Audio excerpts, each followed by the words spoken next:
यहाँ से देखेंगे केजीएस साइज के यहाँ पर जो बीपीएससी का टेस्ट पेपर यहाँ पर 871 का जो पेपर चल रहा है ये देखेंगे यहाँ, ठीक है। तो टेस्ट नंबर यहाँ से 11 देखेंगे, राइट। टेस्ट नंबर 11 का पार्ट 1 जो था करीब 80 क्वेश्चन मैंने यहाँ से डिस्कस कर लिए थे इसके, राइट। जो पार्ट 2 है, पार्ट 2 इसके जो 80 क्वेश्चन के बाद से 81 क्वेश्चन है, 81 क्वेश्चन से 150 क्वेश्चन तक यहाँ से डिस्कस करेंगे आज, ठीक है। तो स्टार्ट करते हैं इसको। फिर उसके बाद यहाँ पर लेके आएंगे टेस्ट नंबर 12 को, ठीक है। 12 भी हमारा मॉडर्न हिस्ट्री का, जैसे मॉडर्न हिस्ट्री ये है तो मॉडर्न हिस्ट्री मान लो इसको 1, ठीक है। उसके बाद और भी जो क्वेश्चन बचे हुए 150 तो वो मॉडर्न हिस्ट्री 2 में करा दिए गए। तो टेस्ट नंबर 12 में आपको वो कवर किए गए, राइट। तो वो वहाँ से कराएंगे। उसके बाद एडुटेरिया का क्वेश्चन पेपर है वो भी यहाँ से कराएंगे इसका, ठीक है। तो स्टार्ट करते हैं क्वेश्चन 1 से नहीं 81 से देखते हैं, ठीक है। 1 से 80 तक हो चुके थे, स्टार्ट करते हैं।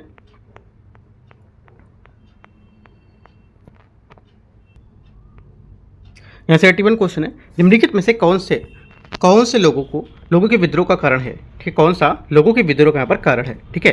तो देखते हैं यहाँ से। देखो पहला बोला है औपनिवेशिक भूमि राजस्व बंदोबस्त की प्रणाली, है ना, और ब्रिटिश निर्मित वस्तुओं को बढ़ावा देना, राइट। ये हमारा जन विद्रोही को जो थे कुछ कारण थे यहाँ पर, ठीक है। तो पहला भी था यहाँ पर, दूसरा भी है, और स्वदेशी उद्योगों का विनाश ये भी हमारे से कारण था, और आदिवासी भूमि पर राजस्व प्रशासन का विस्तार ये भी। तो मैं चारों जहाँ पर है ये सभी क्या है, ये जन विद्रोही के कारण थे, ठीक है। तो यहाँ से हमारे चारों स्टेटमेंट इसके करेक्ट हो जाएंगे। एक दो पॉइंट और लिख सकते हो आप, पांचवा पॉइंट जैसे लिख सकते हो कि यहाँ पर जो आदिवासी भूमि थी उस पर राजस्व प्रशासन का विस्तार था, जिससे क्या आदिवासियों को अपनी यहाँ पर जो कृषि थी उसमें वन और भूमि से वंचित होना पड़ता था, ठीक है। ये भी पॉइंट आप यहाँ से नोट कर सकते हो उसको। एक पॉइंट और 6 नंबर यहाँ पे लिख सकते हो इसको, ये जो ग्रामीण समाज था उसका साहूकारों के किराएदार और यहाँ पर जो मध्यवर्ती राजस्व संग्रह करते थे उसकी जरा शोषण किया जाता उनका, राइट। तो 2 पॉइंट यहाँ पे एक्स्ट्रा लिख सकते हो, बाकी चारों यहाँ से ये करेक्ट है।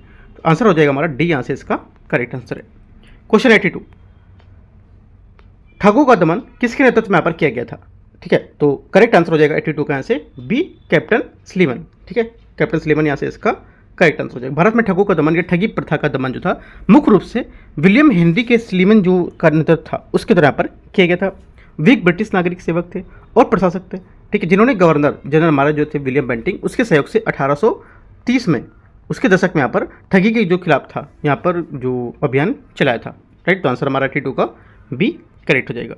83, 1857 के विद्रोह का प्रतीक क्या था, है ना। यहाँ पर जो इसका प्रतीक था यहाँ पे क्या था, सिंबल या प्रतीक। तो करेक्ट आंसर हो जाएगा इसका विद्रोह का जो प्रतीक कमल और चपाती, है ना, रोटी जो थी ये था। ब्रिटिश शासन के खिलाफ विद्रोह और एकता का संदेश फैलाने के लिए इन वस्तुओं को गुप्त तरीकों के रूप में यहाँ पर गाँव और सैनिकों के बीच यहाँ पर प्रसारित किया गया था। तो 83 का ए यहाँ से करेक्ट है। 84, पुरंदर की संधि 1776 के क्या महत्व था, ठीक है। जो पुरंदर की संधि थी इसका महत्व था कि देखो यहाँ पर पुरंदर संधि के बारे में पहले बताते हैं। पुरंदर की संधि हमारे 1776 में इसका महत्व कि जो इसे सूरत की संधि को रद्द कर दिया था और रघुनाथ राव जो थे उसकी दावों को त्याग दिया था। इस संधि के तहत हमारा जो रघुनाथ राव थे उसको केवल पेंशन दी गई थी और पेशवा पद के दावे से कोई यहाँ पर समर्थन नहीं दिया गया था, जबकि क्या ब्रिटिश को जो क्षेत्र थे उनके नियंत्रण पर रखे गए थे, जैसे सालसेट और भरूच यहाँ पर उसके राजस्व को। तो 84 का ऐसा आंसर हो जाएगा हमारा, ये सी हमारा इसका करेक्ट आंसर हो जाएगा, ठीक है। सी नंबर मतलब यहाँ पर बोल रहा है इसे सूरज की संधि रद्द कर दिया था और रघुनाथ राव के दावों को मानने से इनकार करे। जरूरी नहीं कि एक स्टेटमेंट दे, स्टेटमेंट ये भी दे सकता था नीचे कि यहाँ पर जो ब्रिटिश थे, ब्रिटिश ने कुछ क्षेत्रों पर नियंत्रण बनाए रखा और सॉल्सेट और भरूच जैसे राजस्व को यहाँ पर समर्थन नहीं दिया। तो यहाँ पर इससे ये भी पॉइंट आपसे पूछ सकता था। तो आंसर हमारा सी यहाँ से इसका करेक्ट हो जाएगा। क्वेश्चन 85, निम्नलिखित में से किसी विद्रोह का प्रकाश स्तंभ और डंका शाह के नाम से भी जाना जाता है। निम्नलिखित में से किसी विद्रोह को प्रकाश और स्तंभ और डंका शाह के नाम से भी जाना जाता। करेक्ट आंसर हो जाएगा 85 का यहाँ से ये जाना जाता था मौलवी अहमदुल्ला शाह, सी यहाँ से इसका करेक्ट आंसर हो जाएगा, ठीक है। विद्रोह का हमारा जो प्रकाश स्तंभ है इसकी उपाधि मौलवी अहमदुल्ला शाह को दी गई थी, ठीक है, जो 1857, ठीक है, 1857 के स्वतंत्रता संग्राम के विशेष रूप से अवध के क्षेत्र में एक प्रमुख नेता थे। वे अपने आदम साहस, प्रभावशाली नेतृत्व और उत्कृष्ट संगठनात्मक जो क्षमता थी उसके लिए प्रसिद्ध माने जाते थे, ठीक है। तो आंसर हमारा 85 का सी, सॉरी हाँ 85 का सी यहाँ से करेक्ट हो जाएगा। कौन सा, मौलवी Ahmadullah Shah. Question number 86 number देखते हैं यहाँ से। 86 यहाँ से है इसमें 1835 में अंग्रेजी शिक्षा अधिनियम लागू होने के समय भारत का गवर्नर जनरल कौन था। करेक्ट आंसर यहाँ से हो जाएगा 86 का ये था लॉर्ड विलियम बेंटिंग, सी यहाँ से इसका करेक्ट आंसर हो जाएगा। 87 87 नंबर है, बंकिम चंद्र चट्टोपाध्याय का अर्थ ऐतिहासिक उपन्यास आनंद मठ किस विद्रोह पर आधारित था। करेक्ट आंसर हो जाएगा ये जो आधारित था हमारा, ये आधारित था ये सन्यासी विद्रोह पर, ये यहाँ से करेक्ट आंसर हो जाएगा। बंकिम चंद्र जो चटर्जी थे, बंकिम चंद्र जो चट्टोपाध्याय थे, इनको द्वारा लिखित अर्ध ऐतिहासिक जो उपन्यास था आनंद मठ सन्यासी विद्रोह पर आधारित था। सन्यासी विद्रोह हमारा जो था ये 18वीं शताब्दी के उत्तरार्ध में भारत के जो ब्रिटिश शासन है उसके खिलाफ एक आंदोलन था, जिसका नेतृत्व सन्यासी कहे जाने वाले हिंदू तपस्वी से उन्होंने यहाँ पर किया था। ठीक है, उपन्यास आनंद मठ इस विद्रोह को दर्शाता है कि जो हमारे बंगाली और भारतीय यहाँ पर साहित्य थी उसके महत्वपूर्ण कृति को माना जाना। ठीक है, 87 का ए। 88 निम्नलिखित में से कौन सा विद्रोह टीटू मीर के नेतृत्व में ब्रिटिशों के खिलाफ पहला सशस्त्र कृषक विद्रोह था? करेक्ट आंसर हो जाएगा यहाँ से 88 का ये बी, नरकलबेरिया विद्रोह, बी यहाँ से इसका 88 का करेक्ट आंसर हो जाएगा। ठीक है, जो हमारे टीटू मीर ने शोषित किसानों जिसमें से हिंदू और मुसलमान दोनों यहाँ पर शामिल थे, इनको अत्याचारी जमींदारों की जो ब्रिटिश हमारे नीले थे उनके खिलाफ यहाँ पर संगठित किया था। उन्होंने बांस का किला बनाकर उन्हें विद्रोह का केंद्र बनाया था। तो ए यहाँ से इसका बी यहाँ से इसका करेक्ट आंसर हो जाएगा 88 का नरकलबेरिया विद्रोह। ठीक है, 89 निम्नलिखित में से किसे विधवा पुनर्विवाह संघ के संस्थापक माना जाता है? करेक्ट आंसर हो जाएगा 89 का यहाँ से ये माना जाता है माधव गोविंद रानडे को। ठीक है, माधव गोविंद रानडे हमारा जो थे विधवा पुनर्विवाह के संघ के 1861 के संस्थापक यहाँ पर थे। उन्होंने डेक्कन एजुकेशन सोसाइटी की भी स्थापना की और महत्वपूर्ण भूमिका निभाई थी इसमें। ठीक है, उन्होंने पूना सार्वजनिक सभा की भी स्थापना की और रानडे का जो दृढ़ विश्वास था कि जो कठोर धार्मिक मान्यता है उसको सुधार किए बिना सामाजिक, आर्थिक और राजनीतिक क्षेत्रों में प्रगति असंभव है, ये उन्होंने बताया था। 90 नंबर देखते हैं। 1854 के वुड डिस्पैच के बारे में निम्नलिखित कथनों पर विचार करना है। पहला स्टेटमेंट है यहाँ से ये बोला है लॉर्ड कैनिंग के कार्यकाल के दौरान जारी किया गया था ये। ठीक है, जो वुड डिस्पैच है लॉर्ड कैनिंग के दौरान यहाँ पर जारी किया गया था ये बोला है, तो ये गलत हो जाएगा, है ना, क्योंकि ये जो हमारा वुड डिस्पैच 1854 है 54 ये सर चार्ल्स वुड द्वारा यहाँ पर जारी किया गया था, एक नीति दस्तावेज था। तो पहला गलत। दूसरा, इसने महिलाओं की शिक्षा और शिक्षक प्रशिक्षण थे उनके स्कूलों की स्थापना को प्रोत्साहन दिया था। सेकंड हमारी बात यहाँ से करेक्ट है। तीसरी बात, संपूर्ण भारत में शिक्षा के सभी स्तरों के लिए अंग्रेजी को शिक्षण माध्यम से रूप में अनुशंसित किया गया था। तीसरी बात भी यहाँ से गलत होगी, क्योंकि वुड डिस्पैच ने उस शिक्षा के लिए शिक्षा के माध्यम से अंग्रेजी की सिफारिश की, लेकिन जो प्राथमिक स्तर है उस पर भाषा का प्रयोग किया जाना था यहाँ पे, तो यहाँ से ये गलत हो जाएगा। ओनली 2 करेक्ट है, पहला वाला गलत था, तीसरा भी गलत है, तो आंसर हो जाएगा हमारा गलत पूछा कौन सा है, तो गलत 1 और 3। ठीक है, तो आंसर ए यहाँ से 90 का करेक्ट हो जाएगा। 91 देखते हैं। 1857 के विद्रोह के समय पटना के कमिश्नर कौन थे? ठीक है, पटना के कमिश्नर कौन थे? William Taylor. ठीक है, 1857 के विद्रोह के दौरान पटना के कमिश्नर विलियम टेलर थे, जिन्होंने 1855 से 1857 तक यहाँ पर पटना के जो डिवीज़न है इस पद पर यहाँ पर काम किया था। टेलर ने विशेष रूप से जो पीर अली खान थे उनके नेतृत्व में भड़के विद्रोह को दबाने के लिए भूमिका निभाई थी। ठीक है, 91 का डी। 92 1784 में जब कलकत्ता एशियाटिक सोसाइटी की स्थापना हुई तब बंगाल के गवर्नर जनरल कौन थे? करेक्ट आंसर हो जाएगा 92 का बी, ये लॉर्ड वारेन हेस्टिंग्स थे।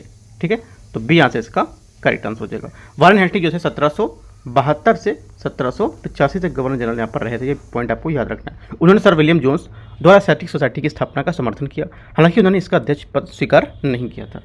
आंसर हो जाएगा 92 का B. 93 lady of the lake कविता किसने लिखी थी?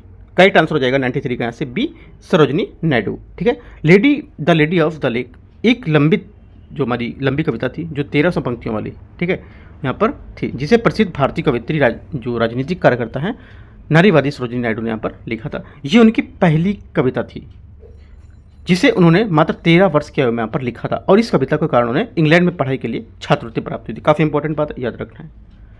94 निम्नलिखित में से किससे स्वर्ग से उतरा सेनानायक के रूप में जाना जाता है? करेक्ट आंसर हो जाएगा 94 का बी, ये रॉबर्ट क्लाइव को ये जाना जाता है। ठीक है, 95 निम्नलिखित में से भारत के कौन से यहाँ पर जो रियासती राज्य ब्रिटिश द्वारा हड़प नीति के तहत विलीन किए गए थे, ये बताने आपको कौन कौन से थे? करेक्ट आंसर हो जाएगा, देखो एक तो सतारा था, ठीक है, जैतपुर था, झांसी था, नागपुर था और बघाट था, संबलपुर भी था। ठीक है, तो जितने यहाँ पर ये सभी यहाँ पर क्या है, ये रियासती राज्य ब्रिटिश द्वारा हड़प नीति के तहत विलीन किए गए थे। ठीक है, तो 95 का जो आंसर होगा ये क्या हो जाएगा? डी यहाँ से इसका करेक्ट आंसर हो जाएगा। ठीक है, आप लिख सकते हो कब से कब तक, जैसे सतारा था, है ना, 1848 में। जैतपुर था, जैतपुर आपका बुंदेलखंड का जो जैतपुर है 1849, झांसी 1853 में किया गया था। ठीक है, और नागपुर 1854 में। ठीक है, संभलपुर, संभलपुर 1849, राइट। और बघाट, बघाट आपको जो था ये 1850 में। तो ये सब आपको समझ सन लिख सकते हो साइड से और बता सकते हो कब कब यहाँ पर है। एक अच्छा सा पॉइंट आपको नोट्स बन सकता है, ठीक है, थोड़ा सा तो याद रखना है, लिख लो इसको सब। डी यहाँ से करेक्ट आंसर हो जाएगा 95 का। 96 नंबर, निम्नलिखित में से कौन सा प्रसिद्ध राष्ट्रवादी नेता और उनके यहाँ पर जो संबंधित समाचार पत्र हैं या पत्रिका है उसको संबंधित सुमेलित यहाँ पर नहीं कर रहा है, ठीक है। ये जो सुमेलित नहीं कर रहा है इसका आंसर हो जाएगा यहाँ से जस्टिस मोतीलाल नेहरू, ठीक है। तो जस्टिस कौन थे? टी.एम. नायर थे, यहाँ पे मोतीलाल नेहरू नहीं थे। लीडर मदन मोहन मालवीय थे और न्यू इंडिया एन.ए. बेसेंट ने और बॉम्बे क्रॉनिकल भेरुसा मेहता ने, है ना। यहाँ पर इसके युग्म सही है समाचार पत्र के। तो पहला यहाँ से गलत हो जाएगा, पहला यहाँ से जस्टिस नहीं होगा, ये क्या होगा? टी.एम. नायर। 97 यहाँ से अमर सिंह ने किस क्षेत्र में पहाड़ियों में अंग्रेजों के खिलाफ गुरिल्ला युद्ध की शुरुआत की थी? करेक्ट आंसर हो जाएगा 97 का सी, कैमूर में, ठीक है। 98 स्वामी विवेकानंद द्वारा रामकृष्ण मिशन की औपचारिक स्थापना किस वर्ष की गई थी? करेक्ट आंसर हो जाएगा 98 का बी, ये की गई थी 1897 में, ठीक है। 1897 में यहाँ पर की गई थी। आगे देखते हैं 99 number question, Mohammedan Anglo oriental college की स्थापना किस वर्ष यहाँ पर की गई थी? करेक्ट आंसर हो जाएगा 99 का बी, 1875 में की गई थी। कब की गई थी? 1875 में। स्थापना सर सैयद जो अहमद खान थे उन्होंने 1875 में अलीगढ़ में भारतीय मुसलमानों के लिए आधुनिक पश्चात शिक्षा प्रदान करने के लिए उद्देश्य यहाँ पर की थी। बाद में यही संस्थान अलीगढ़ मुस्लिम विश्वविद्यालय के रूप में विकसित हुआ था। तो 99 का बी यहाँ से करेक्ट आंसर हो जाएगा। 100 नंबर देखते हैं, पिंडारियों के संबंध में निम्नलिखित कथनों पर विचार करना कि कौन सा कथन सही होगा, ठीक है। वे प्रथम आंग्ल मैसूर युद्ध में हैदर अली के सहयोगी थे, ठीक है। पहला क्या होगा? पहला स्टेटमेंट यहाँ से हमारा इसका जो रहेगा ये गलत है, ठीक है, क्योंकि भंडारी जो हमारे अनियमित सैन्य समूह थे जो मुख्य रूप से मध्य भारत में सक्रिय थे, विशेषकर 18वीं से 19वीं शताब्दी की शुरुआत में और मराठा साम्राज्य के पतन के दौरान, ठीक है। पहला गलत हो गया। वे तालपुरा अमीरों के शासन से पहले सिंध क्षेत्र के शासक थे, ठीक है।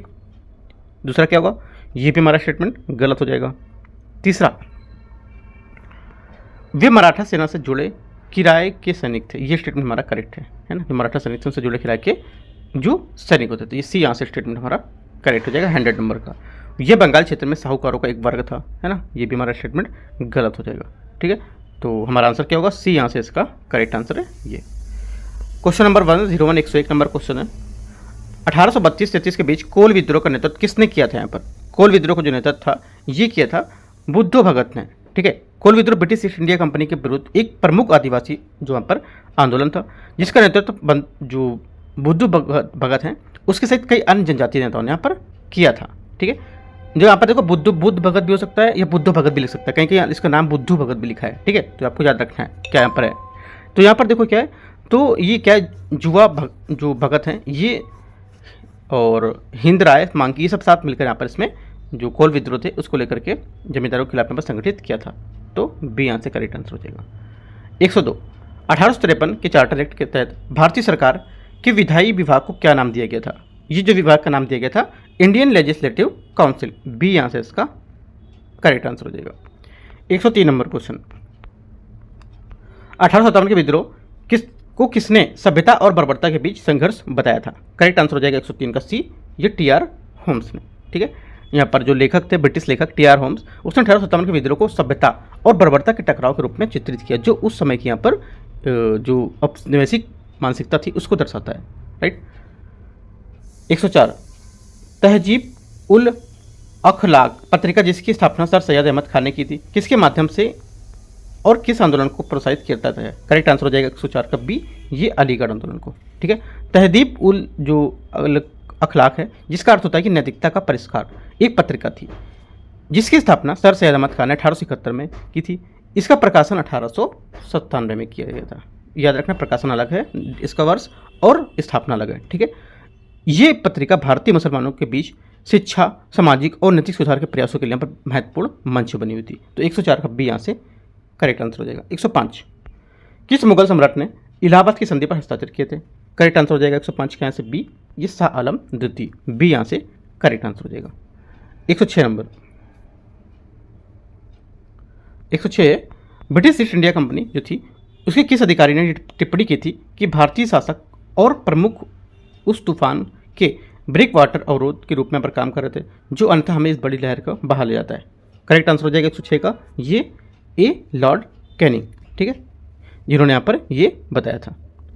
107 नंबर 1846 1846 में प्रथम आंग्ल सिख युद्ध जो था उसकी समाप्ति किस संधि से यहाँ पर हुई थी? करेक्ट आंसर हो जाएगा 107 का सी, ये लाहौर की संधि से इसका अंत हुआ था, ठीक है। प्रथम आंग्ल सिख युद्ध जो था हमारा ये 1845 से 1846 तक यहाँ पर चला था ये, राइट। और इसका समापन 9 मार्च 1846 को लाहौर की संधि के हस्ताक्षर के तहत यहाँ पर हुआ था। ये संधि सिख साम्राज्य की जो पराजय है उसको दर्शाती है। तो 107 का सी करेक्ट है। 108 नंबर भारतीय कारखाना अधिनियम में महिलाओं के कार्य की घंटे को विनियमित करने के लिए जो प्रावधान थे पहली बार किस वर्ष यहाँ पर शामिल किए गए थे? करेक्ट आंसर हो जाएगा 108 का बी, ये किया गया था 1891 में, 1891 में, ठीक है। 109 नंबर देखते हैं। 109 नंबर क्वेश्चन है देवबंद में दारुल उलूम की स्थापना किस वर्ष हुई थी? करेक्ट आंसर हो जाएगा 109 का यहाँ से बी, ये 1866 में की गई थी, ठीक है। तो दारुल उलूम जो हमारा दारुल उलूम देवबंद है, ये देवबंद आंदोलन का एक केंद्र इस्लामी विद्वान को प्रशिक्षित करने के जरूरीवादी इस्लाम शिक्षा थी उसको पुनर्जीवित करने के लिए 1866 में सहारनपुर जिले जो है उसके संयुक्त प्रांत के रूप में स्थापित किया गया था। तो 109 का बी करेक्ट है। 110 निम्नलिखित में से कौन ब्राह्मणची कसब पुस्तक के संबंधित है? करेक्ट आंसर हो जाएगा ये संबंधित है ज्योतिबा फुले, सी यहाँ से करेक्ट हो जाएगा, जिसका अर्थ होता है कि ब्राह्मणों को पेशा या ब्राह्मणों का पेशा, ठीक है। 111 नंबर किस संधि के तहत पेशवा बाजीराव द्वितीय ने सूरत और बड़ौदा में अपना दावा त्यागने पर सहमति जताई थी? करेक्ट आंसर हो जाएगा 111 का सी, बेसिन की संधि। 112 किस रूढ़िवादी बंगाली नेता ने सामाजिक सुधारों का विरोध करते हुए धर्मसभा की स्थापना की थी? धर्मसभा की स्थापना की थी ये, करेक्ट आंसर हो जाएगा 112 का बी, राधाकांत देव, ठीक है।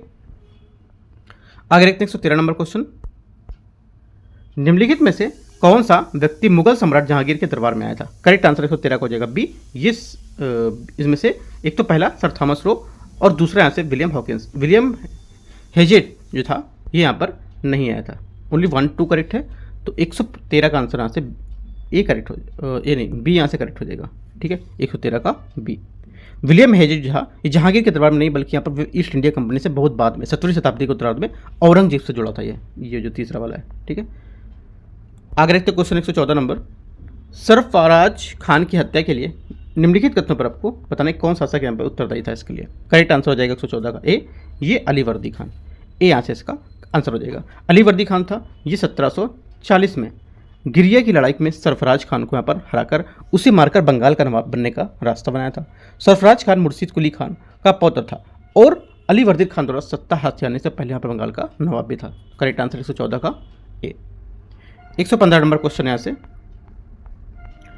निम्नलिखित में से किस अधिनियम के तहत भारत के गवर्नर जनरल को पहली बार वाइसराय की उपाधि दी गई थी? करेक्ट आंसर हो जाएगा 115 का सी, भारत सरकार अधिनियम 1858 में, ठीक है। लॉर्ड कैनिंग भारत के पहले वाइसराय थे जिन्हें इस अधिनियम के तहत नियुक्त किया गया था और वाइसराय भारत में ब्रिटिश क्राउन का प्रतिनिधि था। तो 115 का सी करेक्ट है। 116 वह भारत के चौथे वाइसराय थे जिनकी हत्या उनके कार्यकाल के दौरान अंडमान और निकोबार द्वीप समूह में पर एक दोषी द्वारा उस समय कर दी गई थी जो वे दौरे पर थे। उनके कार्यकाल में ब्रिटिश काल के दौरान भारत में पहली जनगणना की गई थी। तो यहाँ पर किसकी बात कर रहा है? यहाँ पर जो बात कर रहा है 116 नंबर में ये कर रहा है लॉर्ड मेयो की, सी यहाँ से इसका करेक्ट आंसर हो जाएगा। लॉर्ड मेयो थे, उन्होंने 1869 में से 1872 तक भारत का वाइसराय रहे थे।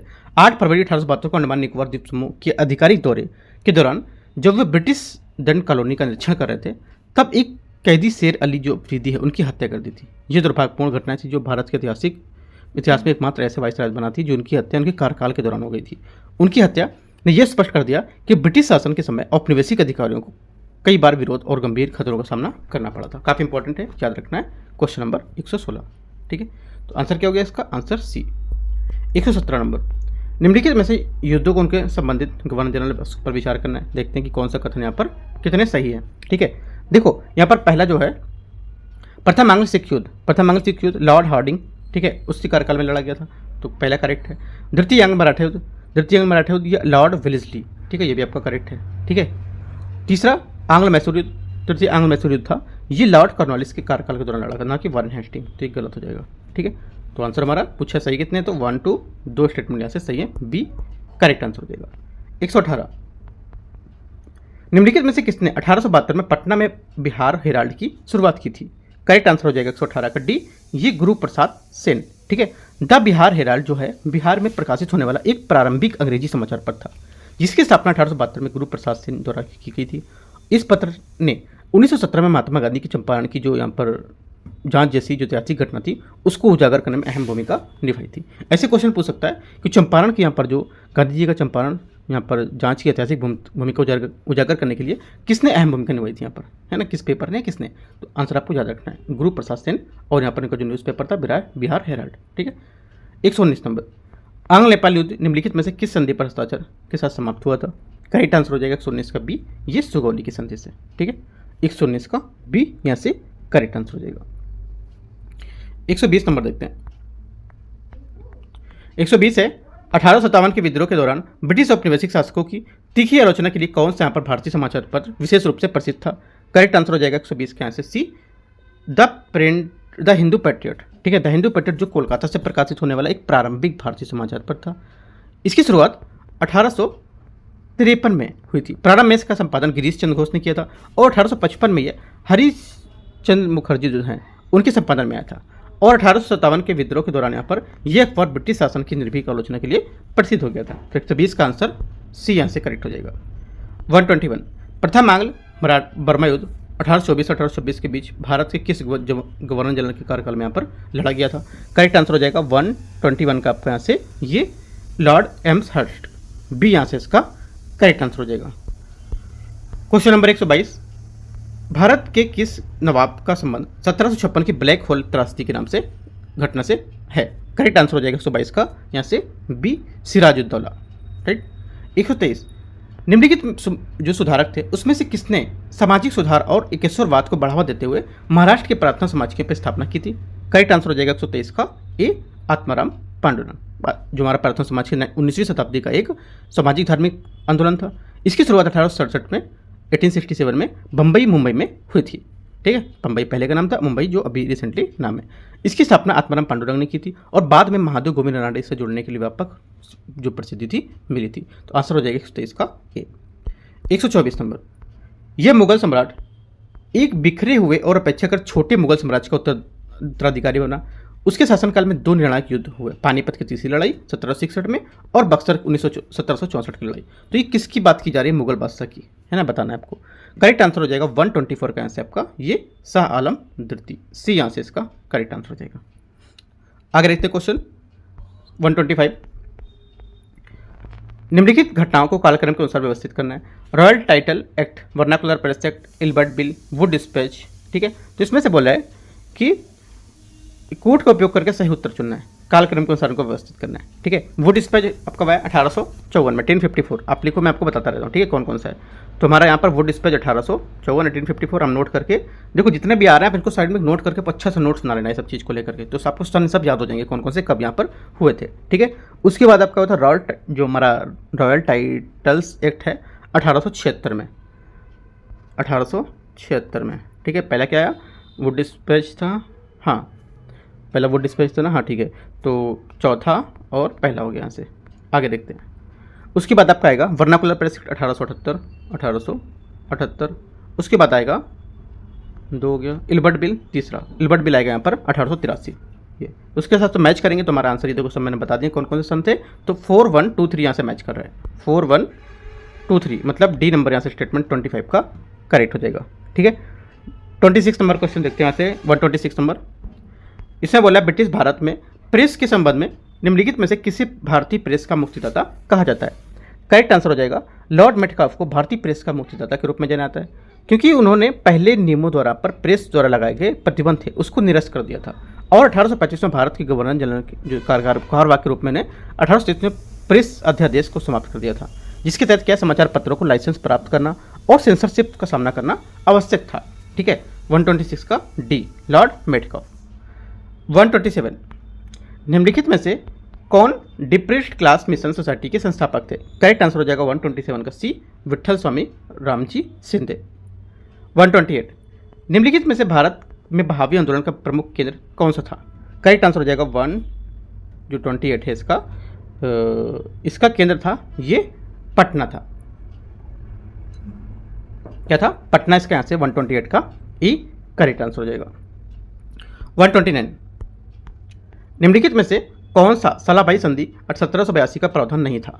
करेक्ट आंसर हो जाएगा 129 का ये नहीं था। ये अंग्रेज रघुनाथ राव की जो पेशवा पद है उसको दावे का समर्थन करने पर सहमति जताई थी। ये यहाँ से इसका शर्त थी। ये जो शर्त थी इसमें नहीं थी, है ना। कौन कौन सी शर्त थी? एक तो आप लिख सकते हो जैसे एक पॉइंट बना के कि सलाबाई की संधि ने युद्ध को समाप्त किया, उसकी कुछ शर्तें थी। जैसे कि पॉइंट में एक पॉइंट लिख सकते हो, सॉल्टेड हमारा द्वीप, सॉल्टेड जो सॉल्सेट द्वीप था उसको अंग्रेजों के पास रहेगा, ये यहाँ पर था।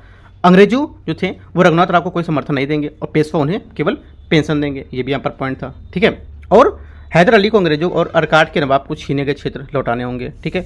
अंग्रेजों को उसके व्यापारिक जो विशेषाधिकार बरकरार रखने की अनुमति दी गई थी, राइट। इस संधि के लिए जो माझी संधि से सिंधे थे इनको गारंटर के रूप में नियुक्त किया जाना था, ठीक है। और एक पॉइंट और लिख सकते हो कि पुरंदर की संधि के बाद मराठों द्वारा खोए गए जो बसीन और अन्य मराठा क्षेत्र थे वापस लिए जाएंगे। तो यहाँ पर कुछ इसके जो समर्थन थे वो थे, लेकिन यहाँ पर जो स्टेटमेंट मैंने बताया आपको कि जो बी नंबर स्टेटमेंट है ये यहाँ से ये नहीं होगा, ठीक है। 130 बाकी आपका ए भी है, सी भी है, डी भी है, और जो मैंने बताया आपको वो भी आप नोट कर सकते हो। 130 130 नंबर देखते हैं। भारत की वह पहली रियासत कौन सी थी जहां चोंग्याल ने शासन किया था? करेक्ट आंसर हो जाएगा 130 का आंसर आपका ये सी स्टेटमेंट, सिक्किम, ठीक है, जिसका अर्थ होता है धर्म। देखो चोंग्याल जिसका अर्थ होता है धर्मराज, सिक्किम के शासकों की उपाधि थी यहाँ पर। ये 1850 के दशक में जब सिक्किम के राजा की मृत्यु के बिना किसी पुरुष उत्तराधिकारी की हो गई, जो लॉर्ड मतलब जो किसी मृत्यु के बिना किसी पुरुष उत्तराधिकारी की हो गई, तो यहाँ पर लाल डलहौजी के नेतृत्व में ईस्ट इंडिया कंपनी जो थी उसके अभाव को लेकर विस्तार करने का अवसर के रूप में अधीर माना था, ठीक है। देखो ये क्वेश्चन आप सीधा इतना याद रखना है कि यहाँ पर चोंग्याल है। चोंग्याल होता क्या है? चोंग्याल आपका जिसका अर्थ होता है धर्मराज, ठीक है, और सिक्किम की उपाधि थी यहाँ पर। तो ये सी इतना दो बातें सिर्फ आपको यहाँ से याद रखनी है 130 की, और कुछ एक्स्ट्रा आंसर ही पढ़ना है इसमें, ठीक है, क्योंकि इतना डीप इस क्वेश्चन से नहीं पूछेगा। 131 1853 में जब ठाणे और बॉम्बे के बीच पहली रेलवे लाइन का उद्घाटन किया गया था तब भारत के गवर्नर जनरल कौन थे? करेक्ट आंसर हो जाएगा 131 का ये थे लॉर्ड डलहौजी, बी यहाँ से 131 का करेक्ट आंसर हो जाएगा। 132 1857 के विद्रोह के दौरान किस ब्रिटिश कमांडर की सेना के हराने के तुरंत बाद कुंवर सिंह की मृत्यु हो गई थी? करेक्ट आंसर हो जाएगा 132 का बी ये ली ग्रांट, ठीक है। कुंवर सिंह अपने की मृत्यु जो थी ली ग्रांडे की सैन्य टुकड़ी के विजय प्राप्ति के 3 दिन बाद हुई थी। उसके निधन के बाद उनकी अगुवाई से संबंधित क्रांतिकारी बलों को और जो ब्रिटिश सरकार थी उनकी सेना का छापामार युद्ध भी चलता रहा था। क्वेश्चन 133 देखते हैं। 133 यहाँ से औपनिवेशिक भारत में अंग्रेजों अधोमुखी निस्पंदन सिद्धांत का समर्थन क्यों किया? ठीक है, तो देखो क्यों किया था, क्योंकि यहाँ पर निस्पंदन सिद्धांत जिसे अधोमुख सिद्धांत या निस्पंद सिद्धांत भी यहाँ पर कहा जाता है और टीवी मैकाले द्वारा 1835 में प्रस्तुत किया गया था। इस सिद्धांत के अनुसार यदि एक सीमित शिक्षित अभिजात वर्ग को शिक्षा दी जाए तो उसके माध्यम से ज्ञान और जो लाभ होता है धीमे धीमे समाज के अन्य वर्गों तक पहुंचा जाते थे।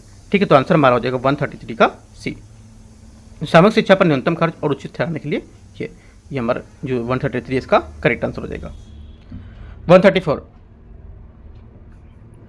ब्रिटिश बोल रहा हूँ 134 प्लासी का युद्ध 1757 के किस मुगल सम्राट के शासनकाल पे लड़ा गया था? करेक्ट आंसर हो जाएगा 134 का आंसर आपका यहाँ से ये शाह आलम द्वितीय, बी यहाँ से इसका करेक्ट आंसर हो जाएगा। आलमगीर द्वितीय जो हमारा था ये जहांदार शाह का पुत्र था और उसने 1754 में गद्दी पर बैठा था। उसने जो अहमद शाह अब्दाली है उसके बार बार आक्रमणों का सामना करना पड़ा और प्लासी की जो प्रसिद्ध लड़ाई उसके कार्यकाल में लड़ी गई थी। ठीक है, तो आंसर हमारा 134 का बी।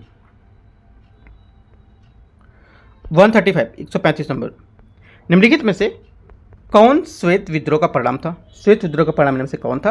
करेक्ट आंसर हो जाएगा यूरोपीय अधिकारियों को निःशुल्क यात्रा के साथ यहाँ पर ब्रिटेन क्या है लौटने की अनुमति दी गई थी। ठीक है, तो 135 का आंसर बी यहाँ से करेक्ट हो जाएगा।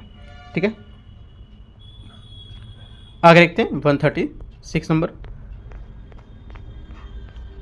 निम्नलिखित में से किसे व्यापक रूप से मराठी पत्रकारिता के जनक के रूप में जाना जाता है? करेक्ट आंसर हो जाएगा 136 का सी, जो बाल शास्त्री जाम्बेकर हैं इन्हें। ठीक है, जो बाल शास्त्री जाम्बेकर हैं ये दर्पण पत्रिका के संपादक थे जिनका उद्देश्य था कि लोगों को सामाजिक सुधार के प्रति जागरूकता फैलाना और जन समान जीवन के प्रति वैज्ञानिक दृष्टिकोण विकसित करना। ठीक है, ये जो हमारे थे बाल शास्त्री जाम्बेकर ये 1812 में 1846 तक भारत के भारतीय पत्रकार थे और विद्वान समाज सुधारक भी थे जिन्हें मराठी पत्रकारिता के जनक के रूप में जानते हैं।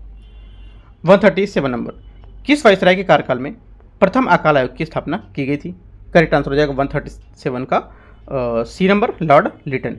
भारत में पहला अकाल आयोग 1876 से 1878 के जो विनाशकारी महान अकाल के बाद लॉर्ड लिटन ने 1876 से 1880 तक वायसराय के कार्यकाल में यहाँ पर स्थापित किया गया था।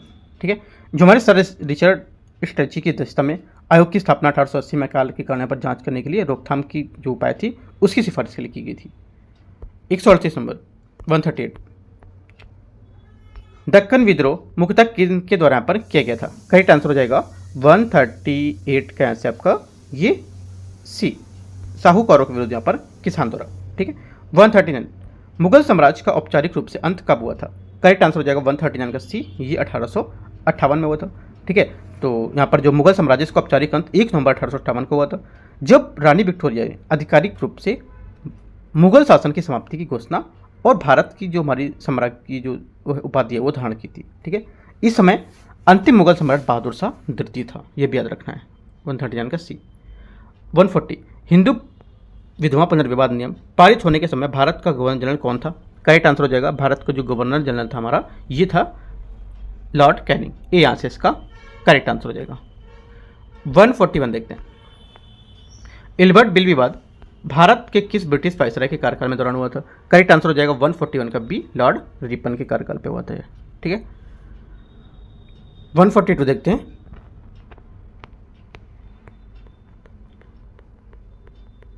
यहाँ से भारत में 1857 के विद्रोह के समय ब्रिटेन के प्रधानमंत्री कौन थे? करेक्ट आंसर हो जाएगा 1857 के विद्रोह के दौरान जो विस्काउंट पार्मस्टन थे ब्रिटिश प्रधानमंत्री थे। ठीक है, तो क्या होगा 142 का सी, यहाँ से करेक्ट आंसर हो जाएगा। 143, यंग बंगाल आंदोलन के संस्थापक कौन थे?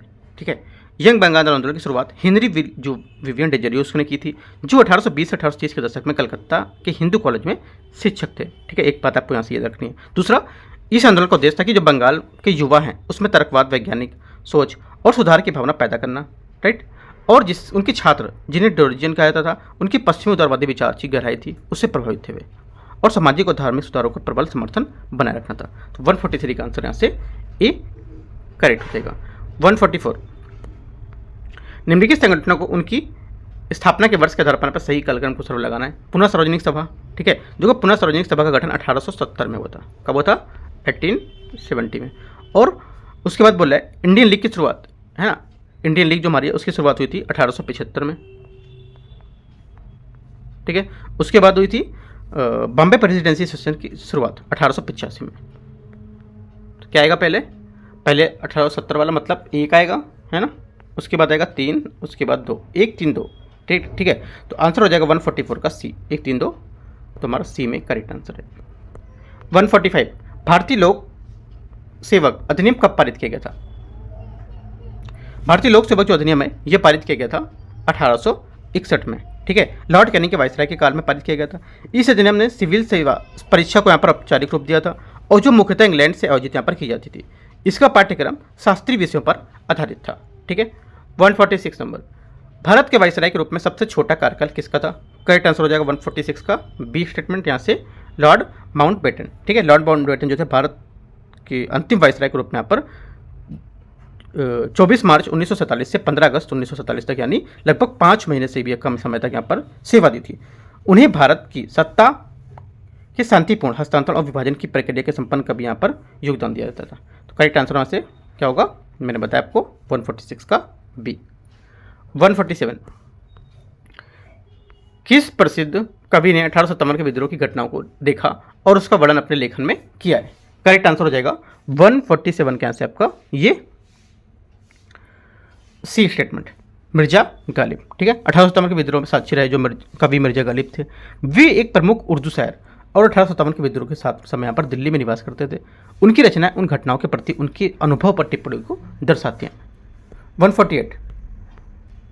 148 है, निम्नलिखित में से 19वीं सदी की शुरुआत में फराजी आंदोलन की स्थापना की किसने? करेक्ट आंसर हो जाएगा 148 का आंसर आपका ये ए, यहाँ से इसका करेक्ट आंसर हो जाएगा हाजी शरीयतुल्लाह। ठीक है, फराजी आंदोलन 19वीं सदी के भारत में एक महत्वपूर्ण सामाजिक धार्मिक आंदोलन था जो मुख्य रूप से पूर्वी बंगाल वर्तमान में बांग्लादेश में सक्रिय था। इसकी स्थापना हाजी शरीयतुल्लाह ने की और गैर इस्लामिक जो प्रथाओं थी उसको खत्म करने के लिए यहाँ पर इसको सख्त पालन करने के बढ़ावा देने के लिए यहाँ पर इसे किया गया था। आंसर 148 का ए। 149 1944 की सार्जेंट योजना का मुख्य उद्देश्य क्या था? ठीक है, देखो 1944 की सार्जेंट जो रिपोर्ट शिक्षा के लिए यहाँ पर सभी स्तरों को क्षेत्रों को कवर करना और पहली विस्तृत योजना थी, जिसमें पूर्व प्राथमिक माध्यमिक, ठीक है, और विश्वविद्यालय स्तर की शिक्षा के साथ साथ यहाँ पर तकनीकी व्यावसायिक पेशेवर की भी शिक्षा या प्रशिक्षण किए जाना था। इस योजना को उद्देश्य छात्रों को समग्र और संतुलित शिक्षा प्रदान करना, ताकि क्या वे विशेष रूप से उच्च कक्षा में आवश्यक कौशल हासिल कर सकें। ठीक है, तो आंसर हो जाएगा 149 का सी। आगे लास्ट क्वेश्चन है 150 नंबर, देखते हैं इसको। इसमें बोला है ब्रिटिश अधिकारियों और उनके संबंधित युद्ध के लिए निम्नलिखित पर विचार करना है। ठीक है, देखते हैं इसको 150 को। यहाँ से देखो कौन सा सही नहीं पूछ रहा है, कौन सा सम्मिलित तो नहीं है। लॉर्ड मुनरो, हेक्टर मुनरो, तुम्हारा बक्सर के युद्ध करेक्ट है। ठीक है, लॉर्ड हेस्टिंग्स बंगाल आंग्ल नेपाल युद्ध, ये भी हमारे यहाँ से करेक्ट हो जाएगा। तीसरा लॉर्ड वेलेस्ली, ये भी आपका करेक्ट है। चतुर्थांग मैसूर युद्ध। लॉर्ड कॉर्नवालिस, तृतीय आंग्ल मराठा युद्ध, यहाँ पर जो हमारा चौथा वाला स्टेटमेंट है, ये स्टेटमेंट लॉर्ड कॉर्नवालिस जो बंगाल के गवर्नर जनरल थे, उसने तृतीय आंग्ल मैसूर युद्ध यहाँ पर का नेतृत्व किया था, तृतीय का। ठीक है, तो यहाँ पर आंग्ल मैसूर होगा ना कि मराठा का, गलत हो जाएगा। तो हमारा चौथा गलत है। तो पूछे गलत कौन सा था, तो हमारा डी स्टेटमेंट यहाँ से इसका गलत हो जाएगा ये, राइट। तो इस टाइप से जो हमारे 150 क्वेश्चन थे टेस्ट नंबर 11 के, वो मैंने आपको कवर करा दिया। ठीक है, अब लेकर आएंगे टेस्ट नंबर 12, वो भी आपका मॉडर्न हिस्ट्री का है। वो मॉडर्न हिस्ट्री का जो आगे इसका टॉपिक है उससे आपके क्वेश्चन देखने को मिलेंगे आपको। ठीक है, तो मॉडर्न हिस्ट्री का एक पेपर और है, उसमें भी 150 क्वेश्चन है, वो भी पार्ट 1 पार्ट 2 में करेंगे, टेस्ट नंबर 12, राइट। तो एंड करते हैं इसको। All the best, thank you.